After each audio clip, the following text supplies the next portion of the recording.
अब मैं आपको बताना चाहूँगा, कई बार लोगों को देखा जाता है कि उन्नति करने योग्य हैं, लेकिन फिर भी उन्नति उनकी नहीं हो पाती है। क्या कारण होता है? ये प्रश्न महात्मा विदुर से धृतराष्ट्र ने पूछा है कि उन्नति करने के लिए क्या करना चाहिए और किन कारणों से मनुष्य की उन्नति और विकास रुक जाता है। विदुर जी कहते हैं 6 चीजें ऐसी हैं जो मनुष्य की उन्नति में ब्रेकर बन जाती है। आज ये स्पष्ट आपके सामने कर रहा हूं विदुर नीति से। खड़ दोष पुरुषेणे हातव्याम भूत मिच्छिता अतिनिद्रा तंद्र भयम क्रोधम आलस्यम दीर्घ सूत्रता। विदुर जी कहते हैं कि राजन, जिनको अति नींद आती है, जो कुंभकर्ण को भी सोने में पछाड़ सकते हैं, ऐसे लोग उन्नति करना चाहते हैं, प्लानिंग बनाते हैं कि बहुत कुछ करूंगा, सवेरा होगा तो कमाल कर दूंगा, लेकिन अधिक सोने की आदत के कारण सवेरा तो हो जाता है पर उनकी आंख ही नहीं खुलती है और टाइम निकल जाता है, वे जहां के तहां खड़े रह जाते हैं, उन्नति नहीं कर पाते। यदि उन्नति करना चाहते हो तो समय पर जागना भी सीखो। कितने लोगों को बचपन में मां जगाती थी, अब शादी हो गई तो उनकी पत्नी जगाती है, और बेटे पैदा हो गए तो बेटे जगाते हैं। तो उनसे पूछो तुम खुद क्यों नहीं जागते, तो कहते हैं धक्का खाने की आदत हो गई है, अब कोई धक्का मारता है तभी जागता हूं। ये क्या हाल है। कानपुर में मैं था, कानपुर बहुत बड़ी सिटी है उत्तर प्रदेश की, औद्योगिक सिटी है। एक छोटा सा बच्चा सड़क किनारे सुबह सुबह 5:30 बजे खड़ा था, थैला लेकर, उसी के घर में ठहरा था। तो मैंने कहा बहुत जल्दी आ गए, क्या बात है? बोली मेरी बस आ रही है। केवल और केवल उस बच्चे की उम्र 8-9 साल होगी, अकेले खड़ा था। तो हमने कहा डर नहीं लगता? बोले डर किस बात का? कोई डर नहीं, कटर कटर बातें करता था। तो मैंने कहा कि कहाँ जाना है? बोले स्कूल जाना है। स्नान हो गई? बोले तो बहुत पहले हो गई। नाश्ता? बोले कंप्लीट, और साथ में भी नाश्ता है, मेरे टिफिन है। मेरी माँ ने कहा है कि बस में बैठकर जाओ, मैं रोज जाता हूँ। तो हमने कहा क्या बनना है? बोले ये नहीं सोचना है क्या बनना है, माँ ने कहा है पढ़ाई में टॉप करना है, फिर जो बनना है सब बन जाओगे, तो मुझे पढ़ना है बस। कितने विद्यार्थी कल्पना करते हैं कि मैं आईएएस बनूंगा, पीसीएस बनूंगा, इंजीनियर बनूंगा, लेकिन किताब खोलकर पढ़ते ही नहीं है, क्रिकेट खेलते रहते, सीरियल देखते रहते हैं, और सबसे कहते रहते आईएएस करूंगा, आईएएस करूंगा। अरे आईएएस तो अलग ही रह जाएगा, जो हो वो भी नहीं रह जाओगे। याद रखना, ज़्यादा कल्पना मत कीजिए, आप अपने फाउंडेशन को मजबूत कीजिए और पढ़ाई चालू कर दीजिए, मन को एकाग्र कीजिए, तो आईएएस भी बन जाओगे, पीसीएस बन जाओगे। और ये मन में बहुत कल्पना करोगे, अर्निंग को देखोगे, लर्निंग नहीं करोगे तो फेल हो जाओगे। केवल पढ़ने में दिमाग एकाग्र कीजिए, टाइगर बना लीजिए, क्या हमें पढ़ना है। विद्यार्थी जीवन तो साधना का जीवन है। साधु और विद्यार्थी में कोई खास अंतर नहीं होता, खाली कपड़ों का अंतर होता है। मैं विद्यार्थी जीवन से डायरेक्ट साधु बना, मुझे तो इसमें कोई फर्क नहीं लगा, साधु लाइन में वैसे ही रहना पड़ रहा मुझे। इस समय से जागना है, सब करना है अपना। विद्यार्थी जीवन संपूर्ण लंबे जीवन के विकास की नींव है, और जिस बिल्डिंग की नींव कमजोर होगी वो बिल्डिंग बहुत ऊंचे नहीं जा सकती है। इसलिए भाई और बहनों, अपनी नींव को मजबूत करो, ऊंची शिक्षा, अच्छी शिक्षा प्राप्त करो, फिर जितनी चाहो उतनी उन्नति की मंजिल को खड़ा कर दो। कितने विद्यार्थी कहते मेरा मन नहीं लगता पढ़ने में, तो मैं उनसे पूछता हूं आखिर तुम्हारा मन लगता कहाँ है? तो बोलते खेलने में लगता है, सोने में लगता है। तो मन को लगाने वाला कौन है? बोले मैं हूं। तो हमने कहा तो मन को पढ़ने में लगा लो। बोले लगता ही नहीं है। तो खेलने में किसने लगाया? बोले मैंने लगाया। तो तुम इसमें भी लगा सकते हो। मन को मोटिवेट करो, अपने भीतर रुचि पैदा करो, स्वयं को समझा लो। तादाद से ज्यादा खेलना भी व्यसन बन जाता है, और जरूरत से ज्यादा सोना वो भी आपके शरीर की आदतों को बिगाड़ता है।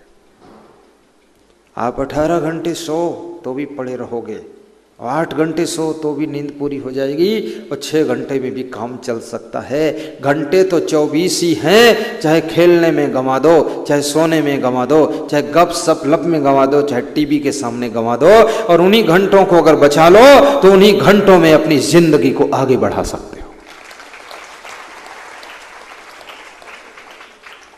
समय किसी को कम ज्यादा नहीं मिलता है, 24 घंटे सबको मिलते हैं। आपका जीवन मंगलकारी हो तो अति निद्रा से बचो। दूसरा है तंद्रा। तंद्रा किसे कहते हैं? ऊँघने की आदत। न सोते हैं न जागते हैं, बीच में है। थोड़ा सा फिर आँख खोल दिया, जम्हाई ले रहे हैं, मुंह खोल रहे हैं, सुस्ती है, उदासी है। जरूरत से ज्यादा खाने से चेहरा उदास रहता है। अनावश्यक एनर्जी जब बॉडी में पहुंच जाती है तो आपके शरीर को सुस्त करती है। हमारे आश्रम में एक डॉक्टर आता है, तो मैं उससे बोलता हूँ दूध पी लो, बोलता है फिर पी लेंगे। हम कहते फल खा लो, बोले बाद को खा लेंगे। तो मैं कहता हूँ चलो डॉक्टर साहब एक पेड़ा खा लो, बोले अगले दिन खा लेंगे।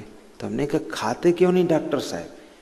बोले बहुत उदासी आती है, ऊँघासी आती है, जमाई आती है, इसलिए अब जरूरत भर हो चुका, अब नहीं खाएंगे।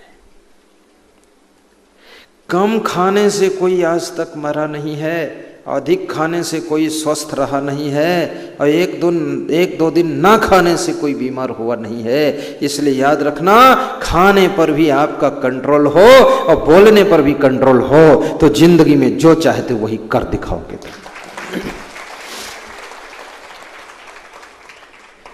ये जबान पर कंट्रोल।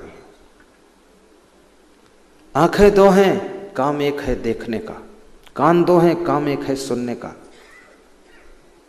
और जीभ एक है, इसके काम दो हैं। क्या? स्वाद लेने का और बोलने का। और याद रखना, आंखें भी आधी जिंदगी में ही खराब हो जाती है, और कान भी बहरे हो जाते हैं, और जीभ इतना वर्जिनल यंत्र है, जितना बुढ़ापा है उतना ज्यादा तेज होता चला जाता है। हाँ, आदमी बुजुर्ग हो गया, बहुत कम आपने सुना होगा कि किसी की जीभ फेल हुई है। अरे जीभ ने सबको फेल कर दिया खुद फेल होती नहीं है, बहुत बोलती है, बोलती चली जाती है। कितने लोग कहते हैं सिर कट जाए लेकिन बोलेंगे जरूर। क्या बात है? तो उनसे पूछो सिर कट जाएगा तो जीभ कहाँ काम करेगी? बोले करे ना करे बोल देंगे, फिर कटवा देंगे सिर को। अपना सिर भी इतना जीभ। जीभ पर जिसका नियंत्रण है, जीभ पर जिसका कमांड है, उसके घर का भी कलेश खत्म हो जाता है। और जिसमें बोलने की कला है, उसके लिए सब रास्ता खुल जाता है। मैं आपसे कहूंगा, जब खाने बैठो तब भी जीभ को कंट्रोल रखना। थोड़ा थोड़ा सब चीज खाना, थोड़ी जलेबी भी खा लेना। अब आधा किलो जलेबी खाओगे तो भगवान भी तुमको स्वस्थ नहीं रख पाएगा। 2-1 खा लो, थोड़ा पोया भी खा लो, थोड़ी कचौड़ी भी एक खा लो, कभी कभी एक समोसा भी खा लो, कभी एक पूड़ी भी खा लो। लेकिन जो भी खाओ चबा चबा कर खाओ, चूस चूस कर खाओ, प्रेम से उसका स्वाद लो, आनंद लो। कितने लोग तो इतना स्पीड में खाते हैं, खाने के बाद पूछो क्या खाया तो बोलते हैं पता नहीं क्या खाया, लेकिन खाया है, पेट भरा है। हाँ, इतना डिस्टर्ब है, टेंशन में है, फटाफट फटाफट फटाफट खाते नहीं है, निगल जाते हैं पूरा।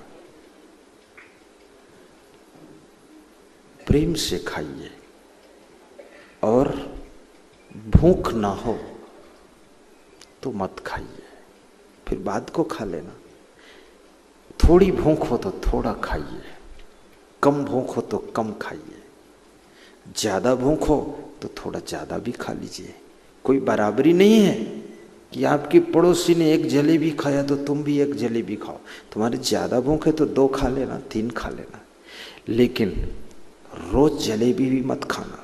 इसलिए हमारे भक्तों के लिए जो श्री सुवालाल जी ने नाश्ता बनाया उसको चेंज किया है। कल तैयार किया था लड्डू, आज जलेबी और पोया, और कल और रुको तो कुछ और आ जाएगा। चेंजिंग, बॉडी के अंदर एक ही सब्जी नहीं पहुंचनी चाहिए, एक ही दाल नहीं पहुंचनी चाहिए, बदल बदल के हर तत्व की जरूरत है। थोड़ा प्राणायाम भी कर लिया करो, थोड़ा व्यायाम भी किया करो, और थोड़ा पैदल जरूर चलो। और कहीं चलने के लिए मत जाओ, अपनी छत पे चलो, अपने सामने चलो, 101 राउंड मारो छत पे, इधर से उधर।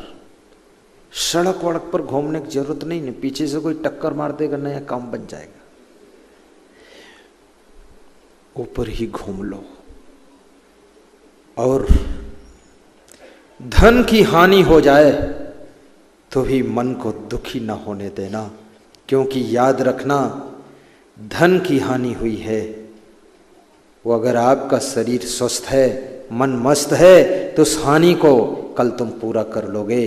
अगर आपके शरीर की हानि हो गई और मन की हानि हो गई तो आप धन को भी न बचा सकोगे, क्योंकि आपका शरीर भी गया और मन भी गया, अब धन भी नहीं रहेगा आपके पास। शरीर को संभालो।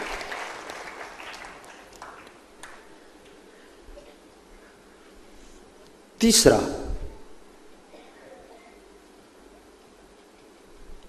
अति निद्रा तंद्रा भयम, जिनका डरपोक स्वभाव है। कुछ लोग डरपोक होते ना, किसी के पास जाने में भी डरते हैं, कुछ कहने में भी डरते हैं। एक आदमी चुनाव लड़ने के लिए मेरे पास आया, बोला चुनाव लड़ रहा हूं, आशीर्वाद दो। तो हमने कहा आशीर्वाद भी दूंगा, कुछ ज्ञान भी दूंगा, कुछ फार्मूला भी दे दूंगा। तो उसको फार्मूला दिया मैंने।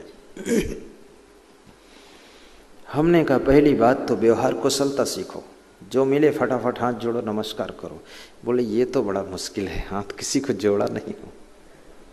तो हमने कहा गलत फील्ड चुन लिया आपने, फिर तो आप छोड़ो इसको।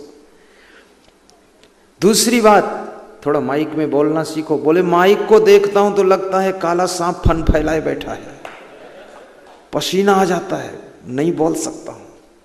हमने कहा सारे उल्टे गुण हैं आप में, थोड़ा बोलना भी सीखो। तो उसको बोलना सिखाया मैंने कहा ऐसे बोला करो कि जितने लोग सामने दिखाई दे रहे हैं इन सबको मेरा बारंबार प्रणाम है, और ये भारत देश को आगे बढ़ाना है, ये भारत को भव्य बनाना है, इसकी गली गली को सड़क सड़क को चमकाना है। इसलिए मैं आपसे वोट मांगने आया हूं, मुझको वोट दो, मैं ये सब कमाल करके दिखा दूंगा। ऐसे बोलो। तो उसने कहा मैं कमाल कर पाऊंगा कि नहीं। हमने कहा यही संदेह है तो रहने दो फिर। कुछ बोलना तो पड़ेगा आपको, थोड़ा भाषण भी हो, प्रेम भी हो। और मैंने उससे कहा अपने घर की स्थिति को मजबूत करो, पति पत्नी, भाई भाई, पिता पुत्र मेल भी हो, कहीं घर में ही खींचातानी ना हो जो उसी में उलझे रहो तुम, तो राजनीति क्या करोगे। बोले घर में तो मेरी पत्नी कहती अगर चुनाव लड़ोगे तो समझ लो फिर मैं चली जाऊंगी मायके। तो हमने कहा तो अभी से लफड़ा है तो क्यों लड़ रहे, मत लड़ो चुनाव। बोले भाई कहता है राजनीति करोगे तो हम साथ नहीं रहेंगे। तो हमने कहा छोड़ तो फिर क्या कर रहे। जब तक आपको परिवार का सपोर्ट नहीं मिलेगा आगे बढ़ ना सकोगे। साथियों का सपोर्ट मिलना चाहिए। बोलने में भी डर न लगे, लेकिन इसका मतलब ये भी नहीं कि उदंडता से आप बोलें।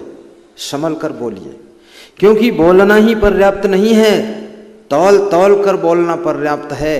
शब्द में वह शक्ति है, परायों को अपना बना लेता है, लेकिन बोलने की कला नहीं है तो वही शब्द आपके मुख से निकला हुआ अपनों को भी पराया बना देता है, पराया बना देता है।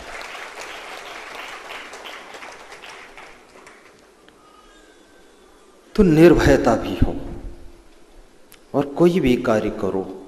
भय कब लगता है? भय भी कोई झूठ नहीं है, आपके अंदर कमजोरी है इसलिए भय लगता है। भय गलत नहीं लग रहा है, आप उस कार्य को करना सही ढंग से जानते नहीं इसलिए डर लगता है। आपको तजुर्बा नहीं है, अंदाज नहीं है, आइडिया नहीं है, आपको नॉलेज नहीं है, प्रैक्टिस नहीं है, इसलिए भय लगता है।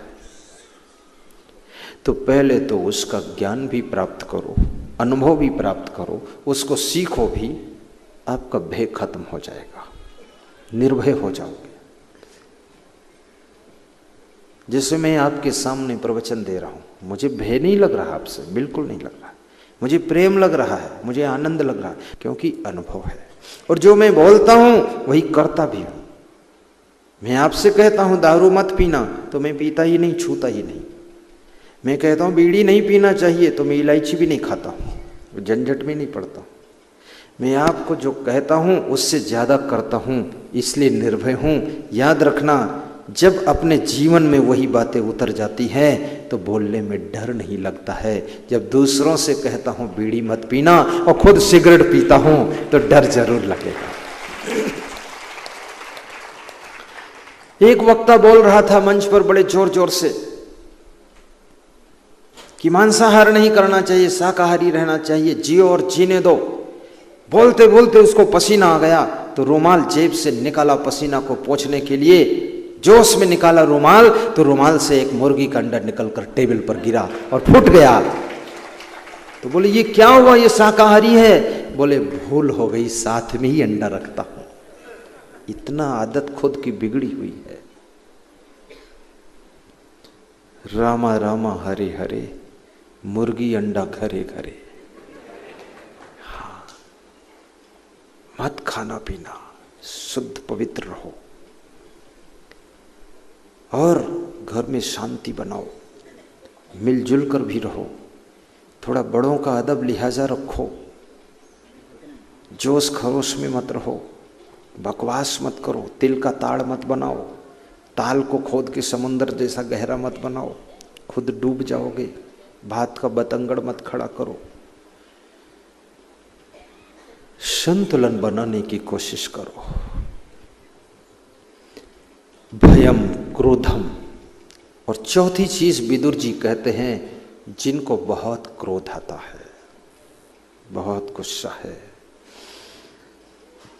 जिनको ज्यादा क्रोध आता है, दो चीजों से वे वंचित हो जाते हैं, राज्य और धन। ये दोनों चीजें उनके हाथ से चली जाती है। सहनशीलता हो। कन्फ्यूशियस ने एक बहुत बड़ी बात कही है। उसने कहा, मेरे दादाजी ने मुझे फार्मूला दिया था मरते वक्त, कान में बताया था कि जिंदगी में ऐसे क्षण बहुत बार आएंगे जब तेरे को बहुत गुस्सा आएगी। उस समय तू केवल आधा घंटे अपने को मौन कर लेना, कुछ जवाब मत देना, तो तेरे मित्र मित्र बने रहेंगे, तेरे अपने अपने बने रहेंगे और दुश्मनों की संख्या बढ़ेगी नहीं। यदि तूने आधा घंटे नियंत्रण नहीं किया, अपने को मौन नहीं रखा, तो याद रखना तेरा मित्र तो कोई नहीं रहेगा, शत्रुओं की भीड़ लग जाएगी और तू जिंदगी में कभी सफल नहीं होगा। मौनेचा कलहो नास्ति। मौन रहने से कलह नष्ट हो जाता है। कहीं कहीं चुप रहना भी साधना है, चुप रहने से भी सफलता मिलती है। गुस्सा को कंट्रोल करो। कभी कभी मनुष्य नाराज होकर के बिजनेस को छोड़ देता है, पत्नी से नाराज होकर के नौकरी छोड़ देता है, माँ बाप से नाराज होकर के बिजनेस बंद कर देता है, बेटों से नाराज होकर के सब कार्य छोड़ देता है। किससे किससे नाराज होगे? आपको कौन राजी करेगा? लोग स्वयं में राजी नहीं है, तुमको क्या राजी करेंगे? दुनिया नाराज हो तो हो, लेकिन आप अपने कार्य को करते रहना, लक्ष्य की ओर बढ़ते रहना, सबकी सहते रहना। किसी घर में पति पत्नी में थोड़ी तकरार हुई तो पत्नी ने अपने पति से कहा, रुकिए, ये वक्त मेरे चाय बनाने का है, चाय बनाकर आपको पिला देती हूँ, उसके बाद फिर इस टॉपिक को शुरू करती हूँ। तो जब चाय बनाकर पिलाया अपने पति को, तब तक मन डाइवर्ट हो गया। तो पति ने कहा, कोई टॉपिक नहीं है, आप अपना काम करो, मैं अपना काम करता हूँ। कितने लोग ऐसे हैं, खाना पीना बंद करके लड़ने पर उतारू हो जाते हैं कि आज सब पूरा फाइनल कर देंगे तब मानेंगे। फाइनल तो कभी होगा नहीं, खुद ही फाइनल हो जाओगे। थोड़ा मन को डाइवर्ट भी करो। कोई मन को प्रतिकूलता भी है, दुख भी है, उलझन है, तो भी अपने कर्तव्य को मत छोड़ो। झाड़ू लगाने की सेवा है तो झाड़ू जरूर लगाओ। भोजन बनाने की ड्यूटी है, भोजन बना दो, खिला दो। हो सकता है आपके कर्तव्य निष्ठा से ही ये घर में आने वाली बहुत बड़ी समस्या टल सकती है। कितने लोग सोचते रहते हैं हमारे घर में किसी ने बाधा वाला कुछ कर दिया है, किसी ने कोई जंतर मंतर तंत्र करा दिया है, कोई जादू टोना करा दिया है, इसलिए हमारे घर में ऐसा ऐसा हो रहा, वैसा वैसा हो रहा है।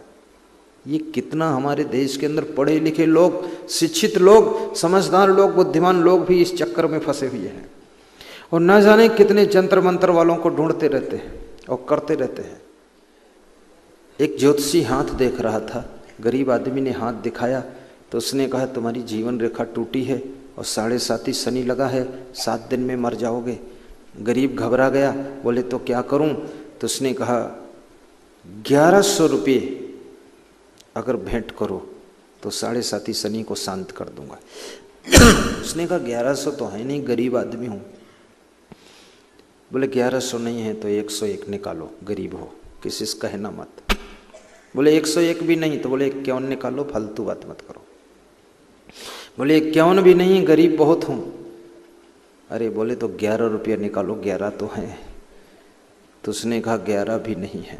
बोले 5 का नोट निकाल।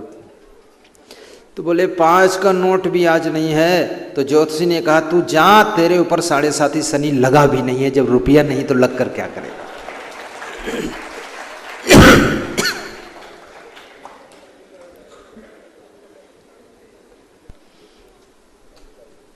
याद रखना, कर्म से भाग्य बनता है।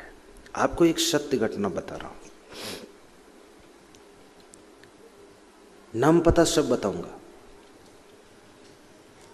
किसी ज्योतिषी ने एक पुलिसमैन को कहा, मशहूर ज्योतिषी था वो, पुलिस CID का है अफसर, वो मेरे पास आता है। कहा कि तेरा भयंकर एक्सीडेंट होगा, शायद ही बचेगा नहीं। उसने कहा कोई बात नहीं, अब जो होगा सो होगा, होना ही है। तो पुलिस अफसर मेरे से अपनी कहानी सुना रहा था।